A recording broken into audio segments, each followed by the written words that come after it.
ત્યારે હાલમાં આવી બહુ મોટી દુઃખદ ખબર બુધવારે દ્વારકાના પવિત્ર સ્થળ ગોમતી નદીમાં દુઃખદ ઘટના બની હતી, જેમાં 7 યુવાનો ડૂબી જવાથી મોતને ભેટ્યા. મૃતકોમાં 4 યુવકો અને 3 યુવતીઓનો સમાવેશ થાય છે.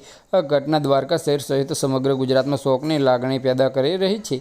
મળતી માહિતી અનુસાર યુવાનોનો એક સમૂહ ગોમતી નદી નજીક ફરવા આવ્યો હતો.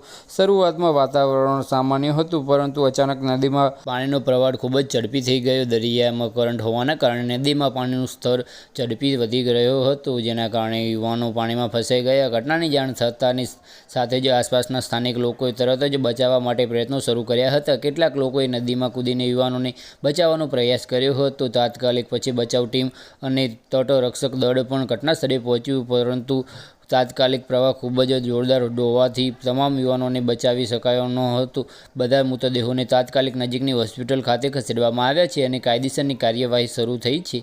મૃતકોની ઓળખ પણ સ્થાનિક પ્રવાસનો દ્વારા કરવામાં આવી રહી છે. પરિવારજનોને જાણ કરી દેવામાં આવી છે. બસ આજ માટે આટલું જ. અને અમારી યુટ્યુબ ચેનલ પર નવા હોય તો લાઇક, શેર અને સબસ્ક્રાઇબ કરી દેજો. ધન્યવાદ.